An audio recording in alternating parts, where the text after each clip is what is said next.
4వ అధ్యాయము 13వ వచనం ఒకసారి చదువుదాం. అతడు లోకమునకు వారసుడగునను వాగ్దానము అతడు లోకమునకు వారసుడగునను వాగ్దానము అబ్రహామునకైనను అతని సంతానమునకైనను ధర్మశాస్త్ర మూలముగా కలుగలేదు గాని విశ్వాసము మూలముగా నీతి మూలముగానే కలిగెను. మీ అందరికీ స్క్రీన్ మీద వాక్యం కనిపిస్తుంది అనుకుంటున్నాను. స్క్రీన్ మీద వాక్యం కనిపిస్తే చదవచ్చిన వాళ్ళందరూ చదువుదాం. 1 2 3 అంటాను, అక్కడ ఉన్నట్టు చదవండి. మైక్లో కూడా అక్కడ ఉన్నట్టు చదువుతారు. 1 2 3 స్టార్ట్. అతడు లోకమునకు వారసుడునగునను వాగ్దానము అబ్రహామునకు అతని సంతానమునకు. Very good.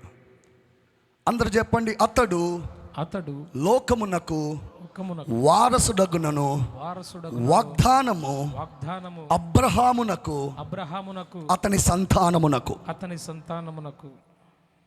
ఇక్కడ అబ్రహాము అనేటువంటి ఒక ఆయన కనపడుతున్నాడు. వాళ్ళ భార్య పేరు శారా. ఒక రోజున అబ్రహాము కూర్చొని బాధపడుతున్నాడు.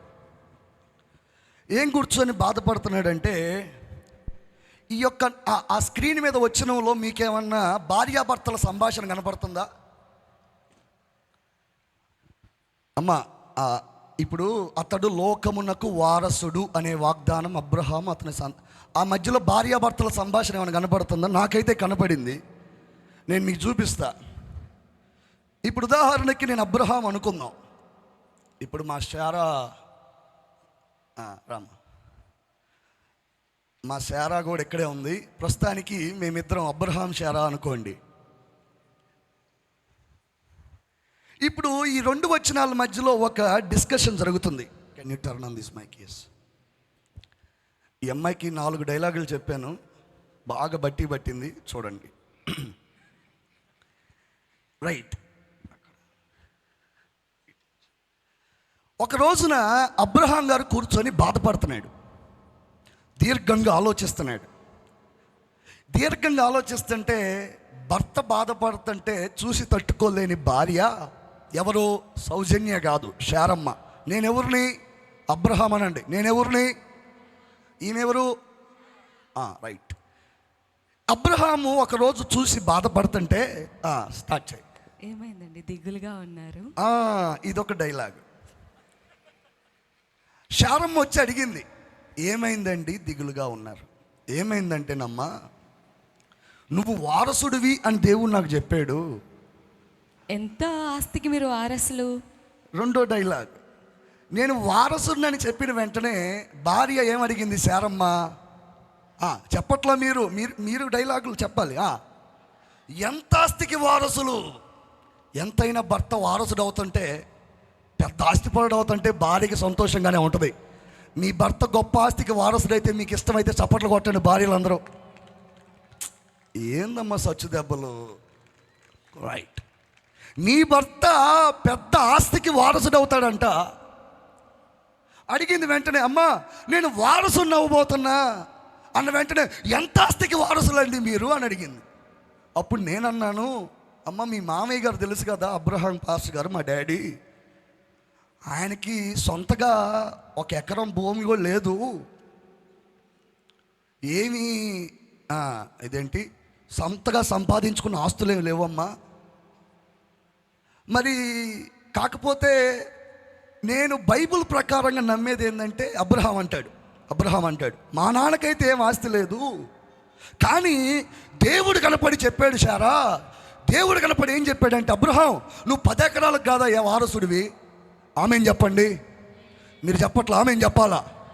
యేసు నామములో నేను ప్రవచిస్తున్నా, మీరు కేవలం ఆరోగ్యానికి మాత్రమే కాదు సంతోషానికి వారసులు. మీరు కేవలం సంతోషానికి కాదు సమాధానానికి వారసులు. మీరు కేవలం సమాధానానికి కాదు ఐశ్వర్యానికి వారసులు. మీరు కేవలం ఐశ్వర్యానికి మాత్రమే కాదు ఈ లోకంలో ఉన్న ప్రతి దానికి వారసులు. మీరు చప్పట్లు కొట్టుకొని రిసీవ్ చేసుకోండి యేసు నామములో. అప్పుడు శారాతో అబ్రహాం అంటాడు, అమ్మా నేను 10 ఎకరాలకు 2 ఎకరాలకు వారసుని కాదమ్మా, నేను లోకానికి వారసున్నమ్మా అన్నాడు. గట్టికి చప్పలు కొట్టండి ఒకసారి. ఇప్పుడు ఈ మాట ఎవరు చెప్పారయ్యా అబ్రహాం కంటే, ఈ లోకాలన్నీ ఏలేటువంటి మహా గొప్ప దేవుడు అబ్రహాం, నాకు లోకమంతా నాదేనయ్యా, నీ కొడుకుగా నీకు రాసిస్తా, నువ్వు వారసుడుగా ఉంటావా అని అడిగాడు. ఉండాలి అని చెప్పాడు. వెంటనే ఇప్పుడు భార్య అడిగింది. ఇది 4వ డైలాగ్. 3వది. లోకానికి వారసుడైతే సంతోషించాలి, కానీ ఎందుకు బాధపడుతున్నారు? అది పాయింటే. అరే దేవుడు చెప్పాడు కదా, 10 ఎకరాలకు కాదు నువ్వు, 5 ఎకరాలకు కాదు నువ్వు, లోకానికే వారసుడు. ఆమెను చెప్పండి. గుడిజాపల్లికి వారసుడు కాదు, ఆమె గుంటూరుకు వారసుడు కాదు. అసలు వారసుడు అంటే ఏంటో చెప్పమంటారా? వారసుడు అంటే కష్టపడే పని లేకుండా ఆస్తి అంతా లాక్కోవటమే. ఆమె అంతేనే కాదా? వారసుడికి ఉన్న ఆస్తిని సంపాదించడానికి ఏమైనా కష్టపడాలి వారసుడు? అమ్మా కాదు అంటే చెయ్యి ఊపండి, అవునంటే థమ్స్అప్ చూపించండి. వారసుడు ఉన్న ఆస్తిని సంపాదించుకోవడానికి కష్టపడాలా? తీసుకుంటే సరిపోద్దా? తీసుకుంటే సరిపోద్ది, కష్టపడే పని లేదు. ఇప్పుడు దేవుడు అంటున్నాడు, నాయన లోకానికి నువ్వు వారసుడివి, నువ్వు లోకాన్ని సంపాదించడానికి కష్టపడే పని లేదు. లోకంలో ఏది కావాలి అంటే అదే యేసు నామములో మనం తీసుకునే వారసులు మనం. ఆమేన్.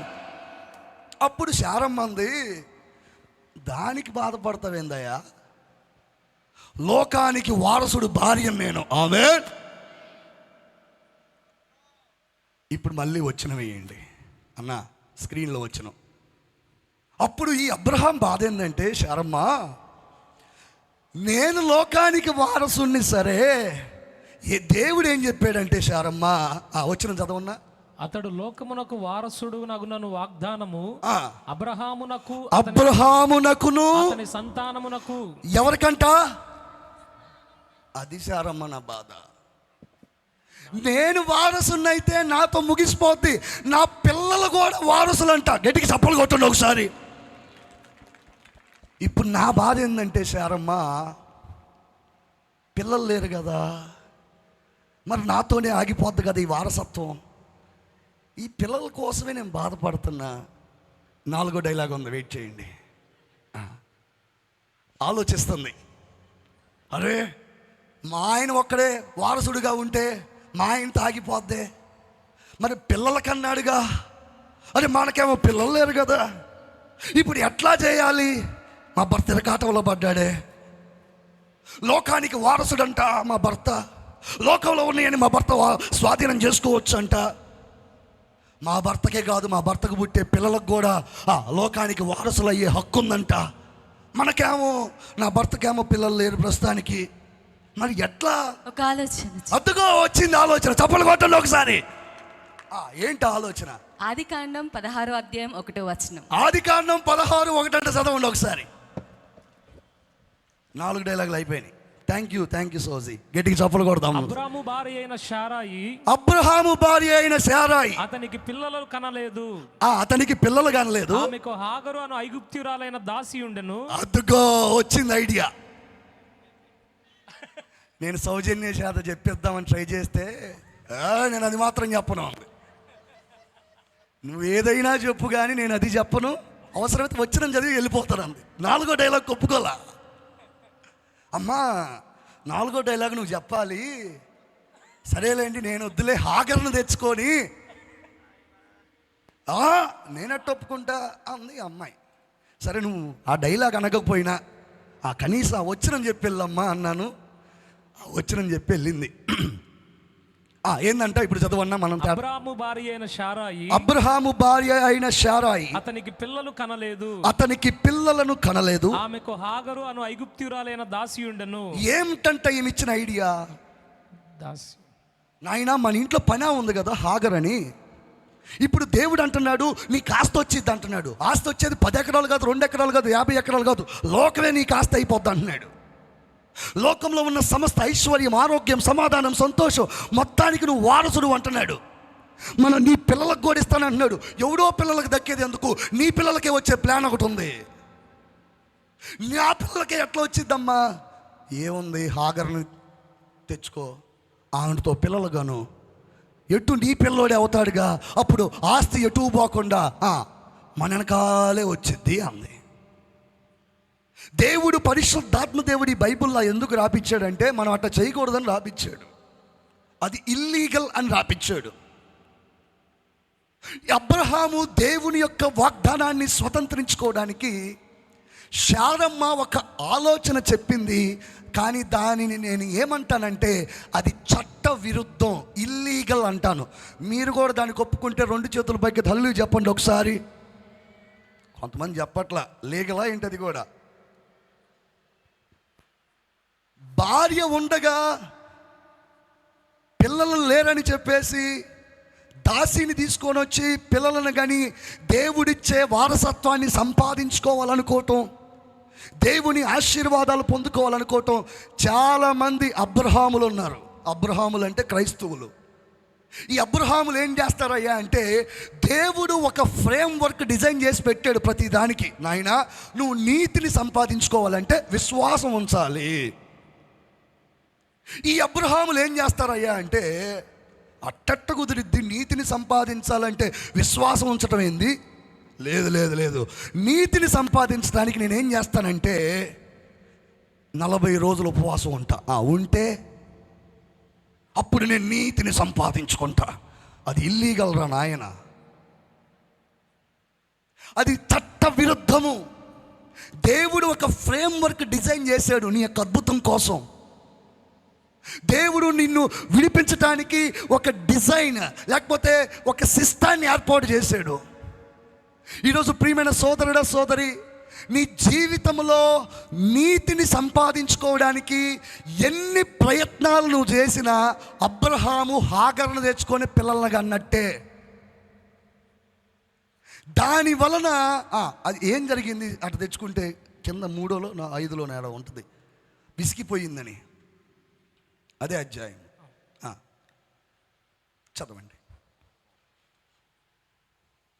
చదవండి పర్లేదు, 4 చదవండి. అప్పుడు అతడు హాగరుతో పోయినప్పుడు అది గర్భవతి ఆయను. అది తాను గర్భవతి నైతినని తెలుసుకున్నప్పుడు తాను యజమానురాలు దాని దృష్టికి నీచమైనదాయను. గర్భవతి అయ్యింది. ఎట్లా గర్భవతి అయింది? చట్ట విరుద్ధంగా గర్భవతి అయింది. శారా అనుకుంది, చూసారా నేను చెప్పానా నీకు పిల్లలు లేకపోతే హాగరుతో పిల్లలు కనమని, నా ఐడియా వర్కౌట్ అయింది. దేవుడు దీన్ని ఆమోదించాడు. దేవుడు దీన్ని ఆమోదించాడు, దేవుడు ఒప్పుకున్నాడు, అందుకే దేవుడు పిల్లలను కనిపించాడు. హలో, చాలామంది సాక్ష్యాలు ఎట్టానే ఉంటాయి, దేవుని ఆమోదం లేని సాక్ష్యాలు. ఇల్లు కొన్నావు, అది దేవుని ఆమోదంలో ఉందా లేదా?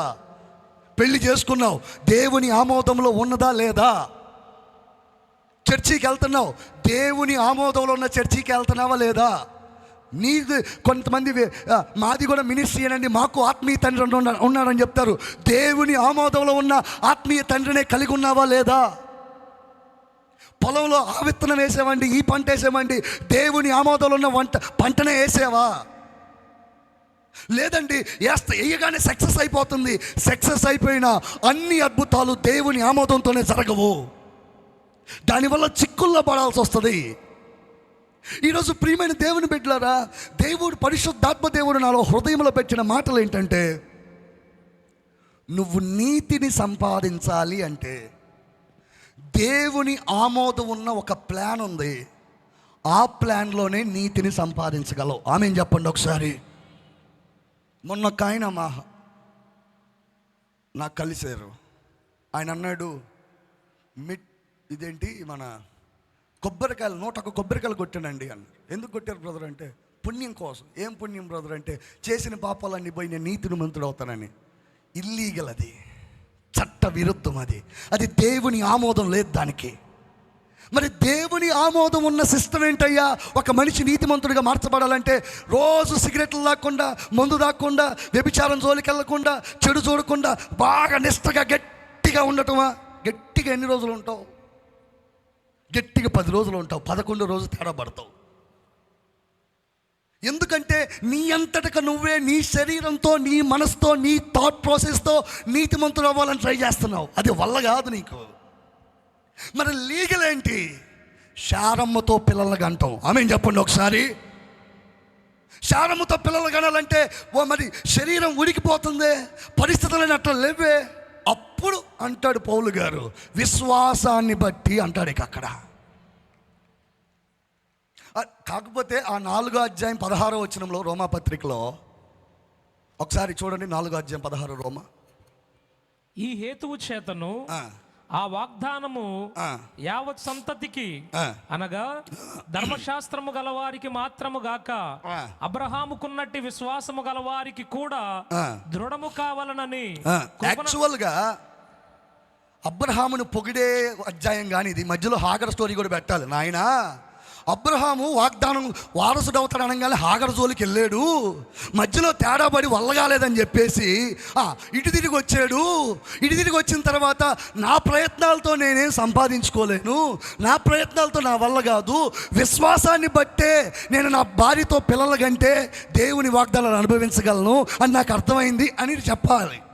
కానీ ఎందుకులే అబ్రహాంని డిగ్రేడ్ చేయటం అని పౌలు గారు ఆయన పొగుడుతో రాసుకుంటూ వచ్చాడు.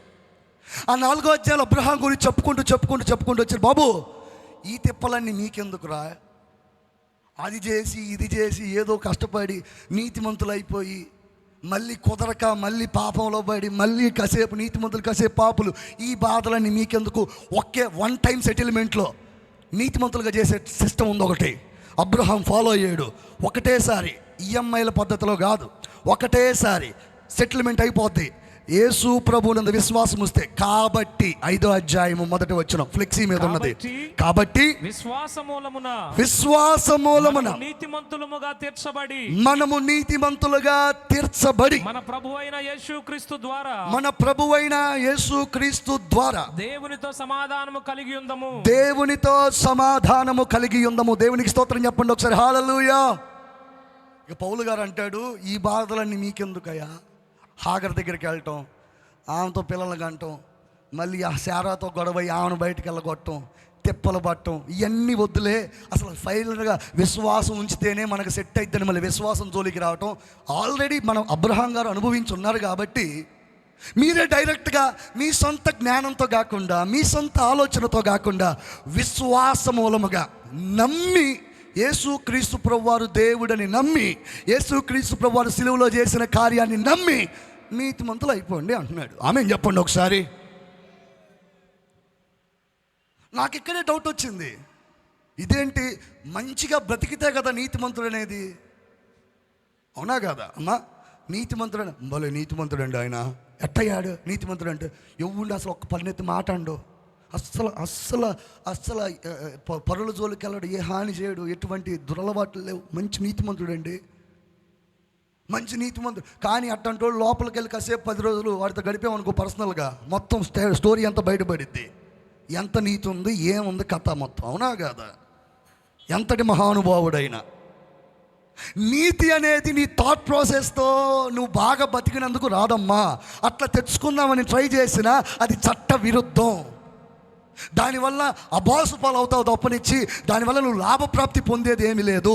కానీ చట్టపరంగా నీతి అవ్వాలి అంటే, నీతి రావాలి అంటే యేసయ్యని నమ్మితే చాలు. ఆమేన్ చెప్పండి ఒకసారి.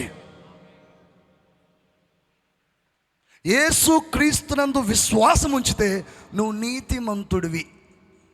మరి నీతిమంతురాలవి, నీతిమంతులుగా తీర్చబడి చదవనా, మన ప్రభువైన యేసుక్రీస్తు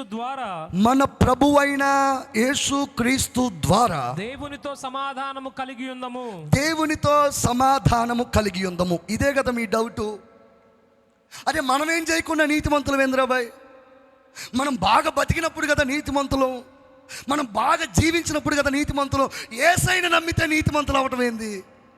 నమ్మట్లే, నువ్వు నమ్మేవా నువ్వు నీతిమంతుడు, నువ్వు నమ్మేవా నువ్వు నీతిమంతుడు, నువ్వు నమ్మేవా నీతిమంతుడు. లైవ్లో నువ్వు నమ్మేవా నువ్వు నీతిమంతుడివి. అయ్యా పురుషులు మీరు నమ్మారా మీరు నీతిమంతులు, మీరు నమ్మారా మీరు నీతిమంతులు, నమ్మారా నీతిమంతులు. వాడు ఎట్టంటాడు నీకు తెలుసా? ఎట్టంటాడు నమ్మితే నీతిమంతులు. ఇది ఏంది అయ్యా? ఏమీ చేయకుండానే నమ్మితే నీతిమంతులు అయిపోతారా? అసలు నేను అంగీకరించినది. అందుకే పౌలు గారు కామా పెట్టి తీర్చబడి మనము దేవునితో ఏమి కలిగి ఉందమని ఉంది అక్కడ? సమాధానము కలిగి ఉందము. ఈరోజు పరిశుద్ధాత్మ దేవుడు ప్రవచనాత్మకంగా మీతో చెప్పమని చెప్పాడు. దేవుడు మీ జీవితంలో మిస్ అయిన సమాధానాన్ని నింపబోతున్నానని చెప్పాడు. యేసునామములో నమ్మితే 2 చేతుల పైకి హల్లెలూయా చెప్పండి ఒకసారి. ఏ విషయంలో నీ జీవితంలో సమాధానం పోగొట్టుకున్నావో ఆ జీవితంలో ఈ రాత్రి పరిశుద్ధాత్మ దేవుడు సమాధానాన్ని నింపబోతున్నాడు యేసునామములో. నువ్వు ఏం చేసే పని లేదు నీతిమంతుడు అవటానికి, నమ్మితే చాలు. కానీ తీర్చబడిన తరువాత సమాధానము కలిగి ఉందము, అది మన పని. అందరూ చెప్పండి, దేవునితో సమాధానము. దేవునితో సమాధానము. ఈరోజు సమాధానంలో ఉన్న 3 కోణాలు మీతో చెప్పి ముగిస్తా. మూడు ముందే చెప్తున్నా, టకా చెప్పుకుంటూ వెళ్ళిపోతాం. నెంబర్ 1, దేవునితో సమాధానము. చెప్పండి, దేవునితో సమాధానము. దేవునితో సమాధానము. దేవుని యొక్క సమాధానము. దేవుని యొక్క సమాధానం. దేవునిలో సమాధానం. దేవునిలో సమాధానం. ఈ 3 చెప్తా. ఈ 3 సరిగ్గా వెంబడించండి, మీరు ఏమి చేసే పని లేకుండా. ఆమెన్ చెప్పండి ఒకసారి. నమ్మితే నీతిమంతులు ఎట్లా అయ్యారు మీకు ఆటోమేటిక్గా ఒక పిక్చర్ వచ్చింది. ఇక్కడ నుంచి సమాధానంగా. సమాధానము అంటే అర్థం ఏంటంటే యెహోవా షాలోమ్ అంటారు. ఈ యెహోవా షాలోమ్ అనే పదం ఎక్కడ వాడారయ్యా అంటే, అందరూ గిద్యోను అనండి ఒకసారి. అనట్లా, వెనకున్న అనలా గిద్యోను అని. గిద్యోను అన్నారా? రైట్. ఈ గిద్యోను ఒకరోజు యుద్ధానికి వెళ్దాం అనుకుంటాడు. యుద్ధానికి వెళ్దాం అనుకొని చాలామందిని వెనకేసుకుంటాడు. చాలామందిని వెనకేసుకొని, ప్రభా బయలుదేరుతున్నా. నాయనా, ఎంతమంది అవసరం లేదు నాకు యుద్ధానికి, 300 మంది ఉంటే సరిపోద్ది, పద వెళ్దాం. తక్కువ మందితో యుద్ధం ఎట్లా చేస్తాం ప్రభువా, సరిపోతారులే పద. యుద్ధానికి బయలుదేరాడు గిద్యోను. అయితే యుద్ధానికి బయలుదేరే ముందు ఒక బలిపీఠాన్ని కట్టి, ఆ బలిపీఠం మీద పశువును వధించి దాని పేరు యెహోవా షాలోమ్ అని పేరు పెడతాడు. అంటే దేవుడే సమాధానము, నథింగ్ మిస్సింగ్, నథింగ్ బ్రోకెన్ అంటాడు. యెహోవా షాలోమ్ అంటాడు. యెహోవా షాలోమ్ అని ఎప్పుడైతే బలిపీఠం మీద దహన బలి ఇచ్చి చెప్తాడో, వెంటనే తర్వాత చేసిన యుద్ధంలో దేవుడు వాళ్ళకి విజయం ఇస్తాడు. ఆమేన్. చెప్పట్లేదు మీరు ఆమేనని? ఆమేన్. రైట్. అంటే దీన్ని బట్టి మనకి ఏమర్థమవుతుంది? ఎక్కడైతే విజయం రాబోతుందో దానికి ముందు దేవుడు సమాధానాన్ని స్థిరపరుస్తాడు. ఆమేన్. నీ జీవితంలో దేవుడు విజయాన్ని తీసుకొని రాబోతున్నాడు. అందుకే దేవుడు తన ప్రవక్త ద్వారా సమాధాన సంబంధమైన సందేశాన్ని నీ దగ్గర తీసుకొని వచ్చాడు. ఈరోజు ప్రతి విజయానికి ముందు ఒక సమాధానకరమైన పరిస్థితి జరిగింది. ఏ విధంగా అయితే గిద్యోను జీవితంలో యెహోవా షాలోమ్గా దేవుడు ప్రత్యక్షమయ్యాడు గిద్యోనికి ఒక విజయానికి ముందు, ఈరోజు దేవుడు నీకు విజయాన్ని తీసుకొని రాబోతున్నాడు. కాబట్టి సమాధాన సందేశాన్ని నీతో మాట్లాడుతున్నాడు. ఆమేన్. నీతిమంతులుగా తీర్చబడి దేవునితో సమాధానము కలిగి ఉండాలి. నెంబర్ 1, దేవునితో సమాధానము. నెంబర్ 2 ఏంటి? దేవుని యొక్క సమాధానం. 3వది ఏంటి? దేవునిలో సమాధానం. మూడు రకాల, 3 ఒకటేనా చూద్దాం. దేవునితో సమాధానం కలిగి ఉండాలి అన్నాడు. దేవునితో సమాధానం కలిగి ఉండటం అంటే ఏంటంటే, ఇప్పుడు ఫర్ ఎగ్జాంపుల్ నేను రోడ్డు మీద వెళ్తూ ఉన్నా.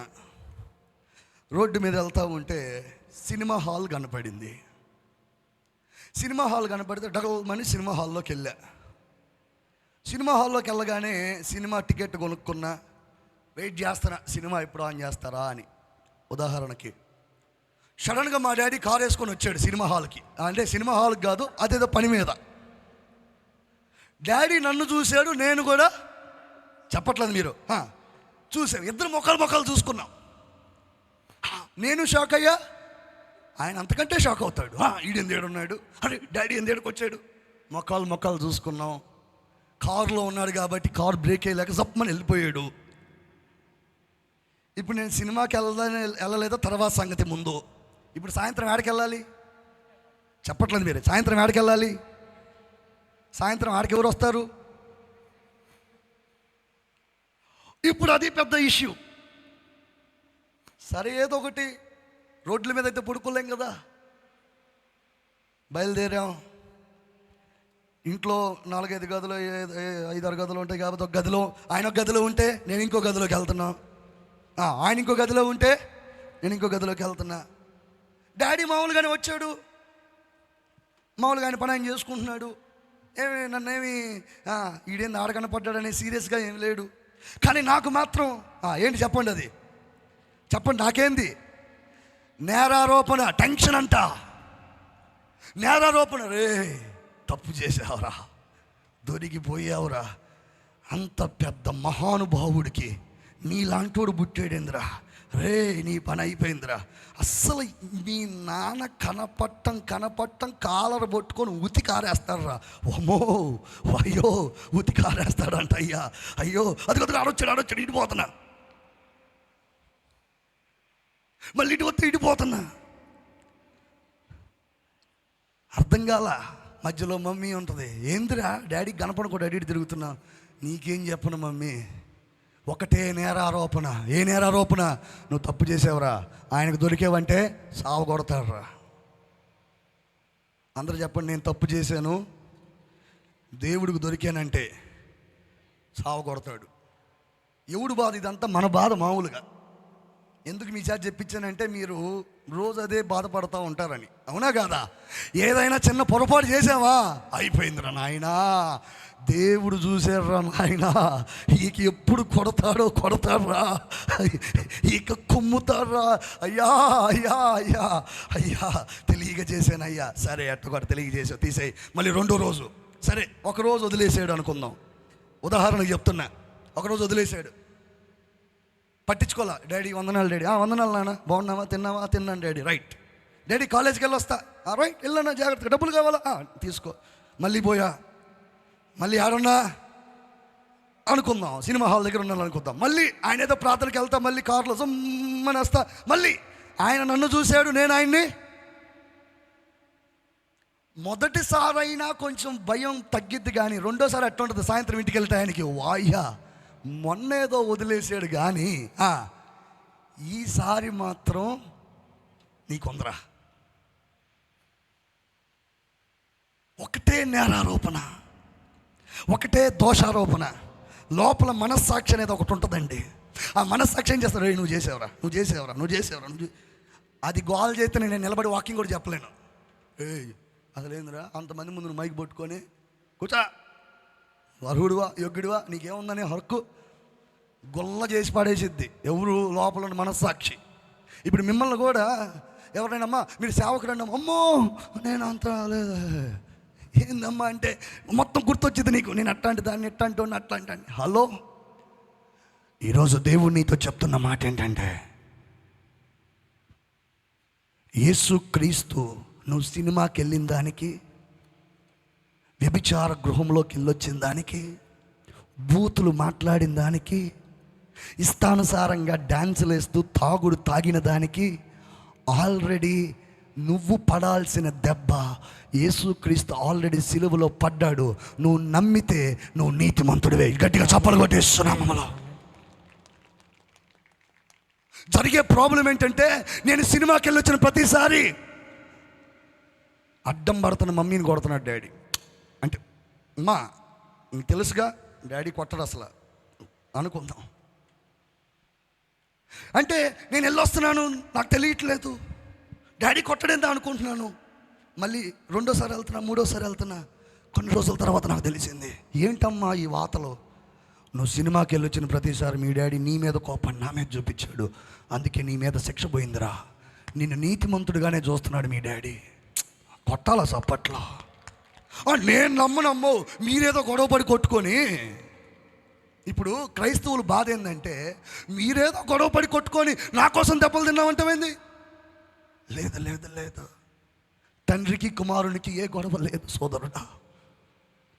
నీ పాపం కోసం సిలువలో యేసయ్య 3 మేకుల మధ్యలో గొల్లైపోయాడు. తన ఆఖరి రక్తపు బొట్టు వరకు పరలోకములో మహిమను అనుభవించాల్సిన వాడు, పరలోకములో సంతోషంగా ఉండాల్సిన వాడు, నీ పాపం కోసం నా పాపం కోసం, ఏ పాపం విషయంలో అయితే దేవుడు నన్ను శిక్షిస్తాడేమో అని నేరారోపణ ఫీల్ అవుతున్నావో, అదే పాపం కోసం యేసయ్య ఆల్రెడీ సిలువలో మరణించాడు. దానిని నువ్వు నమ్మితే చాలు, దేవునితో నువ్వు సమాధానం కలిగి ఉండొచ్చు. గడికి చప్పలు కొట్టాలా? అది నీకు ఎట్టర్థమైంది? అది ఎట్టర్థమైందంటే, మా మమ్మీ దగ్గరికి వెళ్ళి నేను సహవాసం చేస్తున్నప్పుడు ఆ దెబ్బలు నాకు కనపడుతున్నాయి. దేవునితో సమాధానం ఎట్లా వస్తుందయ్యా అంటే, దేవునితో సహవాసం చేయటం ప్రారంభిస్తే నీ పాపం కోసం ఎన్ని దెబ్బలు తిన్నాడో, ఎంత రక్తం గార్చాడో, ఎంత వ్యత అనుభవించాడో అర్థమైంది నీకు. రోజు సినిమాకి వెళ్ళటం రాటో వస్తే మీ అమ్మ దెబ్బలు తింటుంది, నీకు అర్థం కావట్లా? మీ అమ్మ అక్కడ వాతలు పెట్టించుకుంది, అర్థమై సావట్లా? ఎందుకు ఇంత తీక్షణంగా చెప్పాల్సి వస్తుందంటే, నా యేసయ్య మా అమ్మ తినే దెబ్బల కంటే దారుణమైన దెబ్బలు తిన్నాడు. అక్కడ దారుణమైనటువంటి దెబ్బలు తిని ఆఖరి రక్తపు బొట్టు వరకు రక్తాన్ని గార్చాడంతే. వీలైతే చిన్న మీడియా టీం వాళ్ళు ఆ చిన్న యూట్యూబ్ సెట్ చేసి ఆ ప్యాషన్ ఆఫ్ ద క్రైస్ట్ చిన్న ముక్క దడేల్ మన చంద్రకోలు కొట్టి తీసేది ఒకటి వేయండి.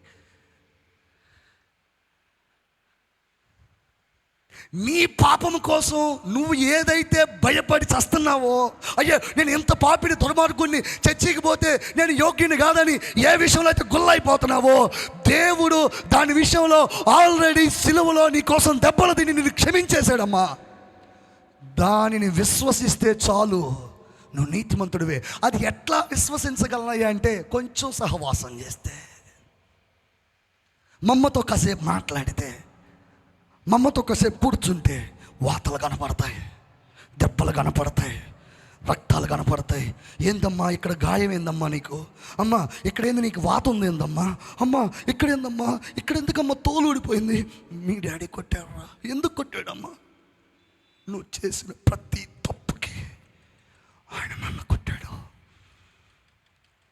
నిన్నెందుకు కొట్టాడమ్మా? నన్ను కొట్టొచ్చు కదమ్మా. నిన్ను కొట్టలేడురా మీ డాడీ. చప్పట్లు కొట్టాలి ఈ మాటకే.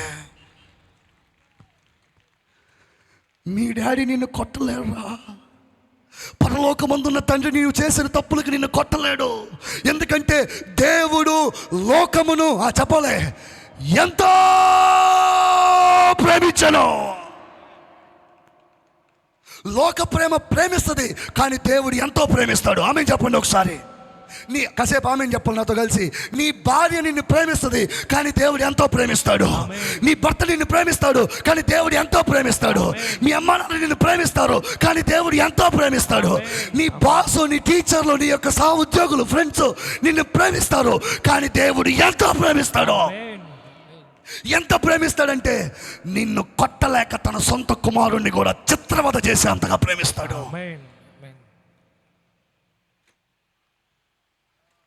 నేను మా తండ్రి దగ్గరికి వెళ్ళి అడిగాను, నన్ను కొట్టొచ్చు కదా డాడీ అంటే, అరే నువ్వు నా దెబ్బలకు తట్టుకోలేవు, క్షమించేసేలే, నువ్వు మంచోడివురా, నువ్వు నా మంచి కొడుకురా, నాకు నీకు మధ్యలో సమాధానం ఉందిరా అంటాడు. ఆమె చెప్పండి ఒకసారి. ఈరోజు దేవుడు నీతో చెప్తున్నాడమ్మా, చెప్తున్నాడయ్యా, నువ్వు మంచిదానివమ్మా, నువ్వు మంచోడివయ్యా. నువ్వు చేసిన తప్పులు అంటావా, నిన్ను కొట్టలేక యేసయ్యని కొట్టానులే. ఆ దెబ్బలను చూసి, ఆ రక్తాన్ని చూసి నిన్ను నీతిమంతుడిగా చేశానులే. నమ్ముతావా దాన్ని? నమ్ముతావా దాన్ని? అడుగుతున్నా నిన్నే. నమ్మితే 2 చేతులు పైకెత్తు. నమ్ముతావా దాన్ని? నమ్ముతావా దాన్ని? అట్లయితే నువ్వు నీతిమంతుడివే.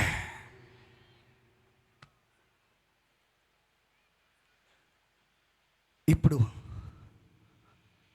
ఇంకోసారి అడుగుతున్నా, నువ్వు చేసిన తప్పులకి నిన్ను కొట్టకుండా ఆ దెబ్బలన్నీ యేసయ్య మీద వేసి నిన్ను క్షమించే, నిన్ను ప్రేమించే నీ ప్రియమైన తండ్రిని ప్రేమించి, నీ దెబ్బలో నీ పాపం తరపున యేసయ్య తిన్నాడు అని నమ్ముతాను అని ఇంకా బాప్తిసం తీసుకున్న వాళ్ళు ఎవరైనా చేయెత్తుతారా?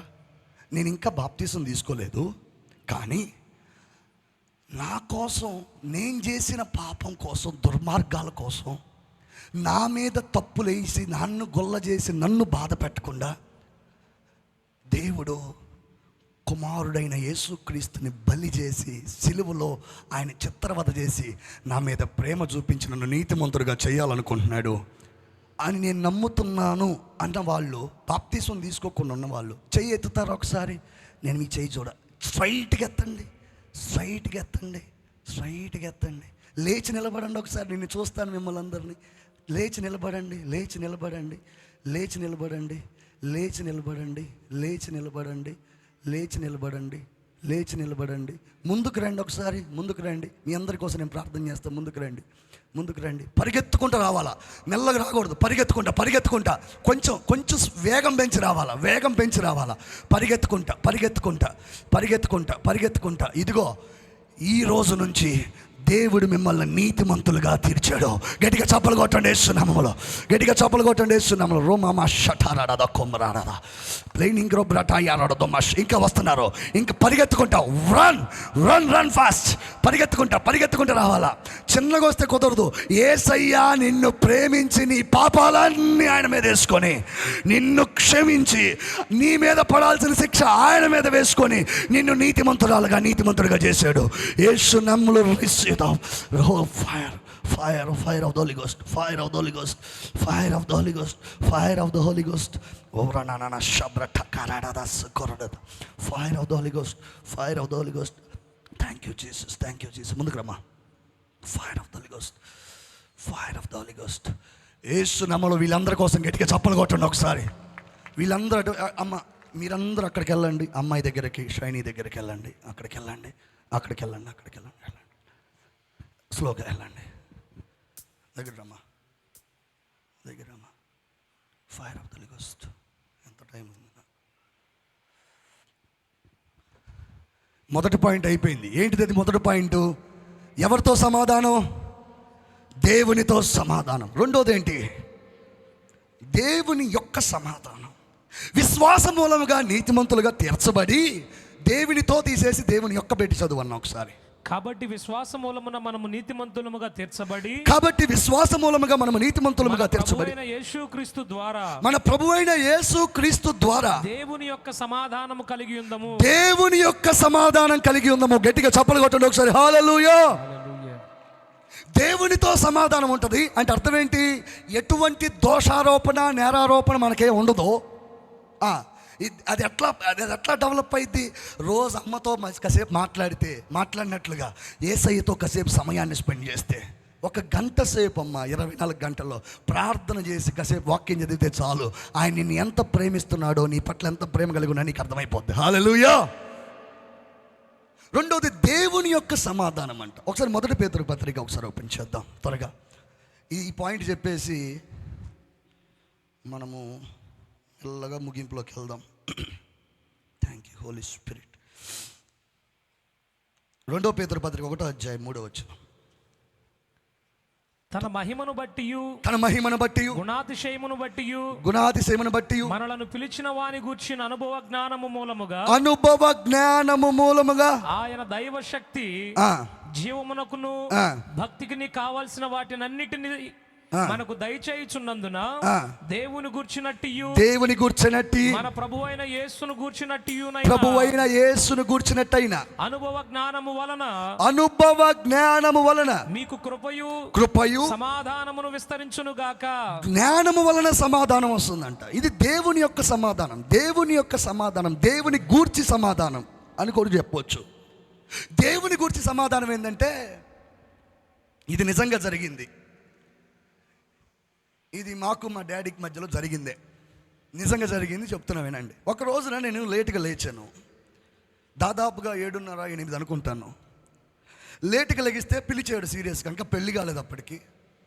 జాషువా అన్నాడు. డాడీ చేయి చాపు అన్నాడు. అరచేయి ఇట్లా జాపా. చూపిస్తున్నారా లైవ్లో? అర్థమవుతుంది, వెనకున్న వాళ్ళకి కూడా కనపడాలి. అరచేయి ఇట్లా జాపా. చాపిన తర్వాత నిండుగా ఉన్న గ్లాసు నీళ్లు పోసి అరచేయమే పెట్టాడు. ఇట్లా అరచేయమే పెట్టి, ఇప్పుడు మన గురిజాపల్లి షెడ్ పెద్దది ఉంటుంది. ఇదిగో ఈ అరచేయిలో ఉన్న గ్లాసు కింద పడకూడదు, నీళ్లు కింద పోకూడదు, ఇట్లా పోయి ఆ షెడ్ అంతా తిరిగి మళ్ళీ పైకి రావాలరా అన్నాడు. మెట్లు దిగి వెళ్ళాలి, మెట్లు ఎక్కి రావాలి. నేనేమనుకున్నానంటే లేటుగా లేచాను కదా, అందుకని పనిష్మెంట్ ఇచ్చాడేమో అనుకున్నాను నేను. అని తీసుకున్నా, ఇట్లా పెట్టుకున్నా, గ్లాస్ కదలట్లా, నీళ్ళు కదలట్లా. పోయాను తిరిగాను. వచ్చావా, నీకు ఒకటి చెప్తాను రా అన్నాడు. గ్లాస్ తీసి ఏదో బాటిల్ ఇడి ఎప్పుడైతే ఇట్లా పెట్టుకొని ఇట్లా వచ్చాను ఇటీనా అన్నాడు. ఆంతున ఇటు కొట్టేసి ఆంతున రూమ్లోకి వెళ్ళి తడేమని తలుపేసుకొని లోపలికి వెళ్ళిపోయా. రే జాషువా అంటున్నాడు. నాకు కోపం వచ్చింది. ఎందుకు? నేను లేట్గా లేచానని నాకు పనిష్మెంట్ ఇస్తాడా? 2 రోజులు మాట్లాడాల లైఫ్లో మొదటిసారి. రోజు డాడీ రూమ్ ముందుగానే వెళ్తాను, డాడీ రూమ్ ముందుగానే మళ్ళీ వస్తాను, వందనాలు చెప్పను, ఏముండదు. ఏదైనా స్ట్రైట్ ఫార్వర్డ్గా మాట్లాడటం అలవాటు కాబట్టి ఒకరోజు నేరుగా అన్నం తినేటప్పుడు రూమ్లోకి వెళ్ళా. డాడీ, నేను లేట్గా లేచానని నా చేతిలో గ్లాస్ పెట్టించి మన చర్చి అంతా తిప్పించారు, అది నాకు నచ్చలేదు. నువ్వు లేటుగా లేచావని చెప్పి నేను ఎప్పుడు తిప్పించాను నాన్న? నేను నీకు ఒక పాఠం నేర్పిద్దామని అట్లా తిప్పించాను రా అన్నాడు. ఏం పాఠం డాడీ? మనము తొనకకుండా, మనము నిండుగా ఉన్నప్పుడు తొనకకుండా వెళ్ళాలరా అని చెప్పడానికి ఒక పాఠం నేర్పించడానికి అది చేపించాను. అవునా డాడీ? నేను ఇంకా లేటుగా లేచామని చెప్పి పనిష్మెంట్ ఇచ్చాను అనుకో, 2 రోజులు మాట్లాడలేదు డాడీ, సమాధానం పోగొట్టుకున్నా. అరే అనవసరంగా ఆ రోజు అడిగితే నేను చెప్పేవాడిని కదరా. ఇదేంటంట? దేవుని గూర్చిన సమాధానం, లేకపోతే దేవుని యొక్క సమాధానం. అది దేవునితో సమాధానము, అది సహవాసం వల్ల జరిగిద్ది. ఇది దేవుని గూర్చిన సమాధానం అంటే అనుభవ జ్ఞానము వల్ల జరిగింది. అంటే మా డాడీకి నా మీద ఏ కోపం లేదు, అనవసరంగా నేనే ఊహించుకుంటున్నా. ఎప్పుడైతే ఈ జ్ఞానం మనకు వచ్చిందో ఆటోమేటిక్గా దేవుని గురించిన సమాధానం మనలో ప్రారంభమైంది. ఇప్పుడు ఉదాహరణకి ఇంకో ఉదాహరణ చెప్తే మీకు ఇంకా అర్థమైంది. ఇప్పుడు హైదరాబాద్లో మామూలుగా మనం ఇక్కడ ఆటోలు మాట్లాడుకొని వెళ్తాం, కానీ అక్కడ బైక్ల మీద వెళ్ళాలి. నా భార్య ఏం చేస్తుందంటే బైక్ బుక్ చేసుకుంటుంది. బైక్ బుక్ చేసుకుంటే బైక్ నడపడానికి వచ్చేవాళ్ళు జెంట్స్ ఉంటారు. కానీ హైదరాబాద్లో అలవాటే కాబట్టి వేరే వాళ్ళు ఎవరు వచ్చినా కానీ బైకోడు వాళ్ళ బైక్ ఎక్కి ప్రయాణాలు గంభీరస్థానాలు తిరుగుతూ ఉంటారు. హైదరాబాద్లో తెలిసి ఉంటుంది. ఇప్పుడు నేనేంటి, బైక్ బుక్ చేసుకుంటుంది, బైక్ ఎక్కిద్ది, ఆ పిల్ల బాగానే ఉంటుంది. కానీ నాకెట్లా ఉంటుంది, వాడు ఏ ఊరోడో, వాడెవడో వచ్చాడు, ర్యాపిడోనో ఓలానో ఓబరో, ఈ పిల్ల ఎక్కింది. దాదాపుగా 5 కిలోమీటర్లు ప్రయాణం. మన ఇంటి నుంచి మా అత్తగారు వాళ్ళ ఇంటికి 5 కిలోమీటర్లు. 5 కిలోమీటర్లు క్షేమంగా వెళ్ళిద్దా లేదా మెసేజ్ పెడతా, are you fine, are you okay, are you safe. Message చూస్తే వెంటనే రిప్లై రాదు, బండి మీద ఉంటుంది కదా, ఫోన్ రిప్లై ఇదు. రిప్లై వచ్చేదాకా ఏముంటుంది నాకు, ఏంది రిప్లై ఇదు, ఎడిపోయిందో, వాడు దారి తెప్పించాడా, వాడు నేను తీసుకెళ్ళాడా, ఏంది కథ. కాసేపటికి కష్టపడి ఐ ఆమ్ సేఫ్ అని పెట్టిద్ది. ఎప్పుడైతే ఐ ఆమ్ సేఫ్ అని పెట్టిద్దో అప్పుడు నేను టెన్షన్ పడతాడా?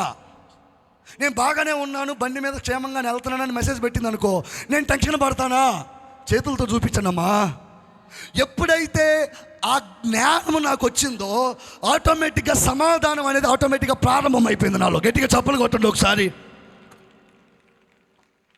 దేవుని గురించిన సమాధానం ఎట్లా వస్తుందయ్యా అంటే యేసుక్రీస్తు మూలంగా దేవుని గురించిన అనుభవ జ్ఞానాన్ని, మరెక్కువగా దేవుని గురించిన అనుభవ జ్ఞానాన్ని లోతుగా అర్థం చేసుకుంటే ఆటోమేటిక్గా దేవుని గురించిన సమాధానం వచ్చేస్తుంది. ఆమేన్. ఎంతగా దేవుని గురించిన సమాధానం ఉంటుందో అంతగా నీతిలో స్థాపించబడతాము, అంతగా నీతిలో కొనసాగగలుగుతాం. ఏమేం చెప్పండి ఒకసారి. నెంబర్ 1 దేవునితో సమాధానం, ఆయనతో సహవాసం వల్ల వచ్చింది. రెండోది దేవుని గూర్చిన సమాధానము ఎట్లా వస్తుంది? అనుభవ జ్ఞానము వలన వస్తుంది. దేవునిలో సమాధానం ఎలా వస్తుందో రేపు మాట్లాడుకుందాం, రేపు నైట్. ఆమెన్ చెప్పండి ఒకసారి. ఈరోజుతో ఈ వాక్యాన్ని ఇంతటితో ముగించాలని ఆశపడుతున్నా, కానీ చివరికి ఒక మాట అయితే చెప్తాను. దేవుడు నిన్ను కేవలము విశ్వాసము ద్వారానే నీతిమంతులుగా చేయాలనుకున్నాడు. అలానే నీతిమంతుడు అవుతావు. ఇల్లీగల్గా నువ్వు ఎన్ని విశ్వ ప్రయత్నాలు చేసినా జరిగినట్టే ఉంటుంది, కానీ నీతిమంతుడిగా అయినట్టే ఉంటుంది, కానీ నీతిమంతుడిగా జీవించినట్టే ఉంటుంది, కానీ నువ్వు నీతిమంతుడు అయితే కాదు. హాగర వలన పుట్టిన సంతానము అబ్రహాము సంతానము కాదు. శారమ్మ వలన పుట్టిన సంతానమే అబ్రహాము సంతానం. అవునా కదా? ఇల్లీగల్గా నేను నీతిమంతుడిని అవుతానని నువ్వు ఎన్ని నాటకాలు వేసినా, ఆమె చెప్పండి. కొంతమంది నీతిమంతుడిగా అవ్వాలని, నీతిమంతుడిగా జీవించాలని శరీరాన్ని గొల్ల చేస్తారు, దాన్ని బాధ పెడతారు. ఎంత శరీరాన్ని బాధ పెట్టినా అది ఇల్లీగల్ పద్ధతిలో నువ్వు నీతిమంతుడు అవుతున్నా తప్పనిచ్చి అది చట్టబద్ధంగా నువ్వు నీతిమంతుడు అవ్వట్లా. చట్టబద్ధంగా నీతిమంతుడు అవుతానంటే నువ్వు ఏం చేసే పని లేదు, నమ్మితే చాలు. ఆమె చెప్పండి ఒకసారి. అరే నమ్మితే అట్ట అయిపోతారు. నమ్మిన తర్వాత దేవునితో సమాధానం కలిగి ఉండు. ఆమె అది ఎట్లా కలిగి ఉంటావు? రోజు సహవాసం చేస్తే. అరే నేరారోపణ ఉందిగా, అరే అయ్యా యేసు ప్రభు భరించేసేళ్ళే. దేవుని గూర్చిన సమాధానం అది ఎట్లా కలిగి ఉంటావు? అనుభవ జ్ఞానం మూలముగా. ఆయన ఎంత నిన్ను ప్రేమిస్తున్నాడు, ఆయన ఎంత నీ పట్ల జాలి చూపిస్తున్నాడు, ఆయన ఎంత నీ పట్ల కరుణ చూపిస్తున్నాడు, ఆయన ఎంత నీ పట్ల దయ కలిగి ఉన్నాడు. వాటన్నిటినీ రోజు రోజు తెలుసుకునే కొంది ఆయన గూర్చిన సమాధానం నీ జీవితంలో పెంపొందించబడుతూ ఉంటుంది. ఆమేన్. ఈరోజు ప్రియమైన దేవుని బిడ్డలారా, పరిశుద్ధాత్మనికి ఒక పేరు ఉన్నది. ఆయన నీతి విషయమై పాపము విషయమై ఏం చేస్తాడంట? ఒప్పింపజేస్తాడు అని ఉంది పరిశుద్ధాత్మ గురించి. చాలామంది ఆ వచనాన్ని పట్టుకొని ఏమంటారంటే పరిశుద్ధాత్ముడు పాపాలు గుర్తు చేస్తూ ఉంటాడు, ఒప్పింపజేస్తూ ఉంటాడు. రైట్. మరి నీతిని గురించి ఒప్పింపజేసే దాని సంగతి ఏం చెప్తావు? ఇక ప్రతిరోజు పరిశుద్ధాత్ముడు పాపాలు గుర్తు చేస్తాడు, దాన్ని ఒప్పుకుంటాం. పాపాలు గుర్తు చేస్తాడు, ఒప్పుకుంటాం. అందుకని మన వాళ్ళు ఏం చేస్తారంటే దుర్మార్గుని దోషిని ఇదే ప్రార్థనలు ఉంటారు. కానీ పరిశుద్ధాత్మ దేవుడు నీతిని గురించి కూడా ఒప్పింపజేస్తాడు. ఆమెను చెప్పండి ఒకసారి. అందుకే పరిశుద్ధాత్మ సహాయం తీసుకో. దేవునితో సమాధానాన్ని మెయింటైన్ చేయి. దేవుని గూర్చిన సమాధానాన్ని మెయింటైన్ చేయి. విశ్వాసం మూలముగా లీగల్గా నువ్వు నీతిమంతుడివి, నువ్వు నీతిమంతురాలవి. అటువంటి కృప ఆశీర్వాదంతో దేవుడు మిమ్మల్ని అందరూ నింపి బలపరచును గాక.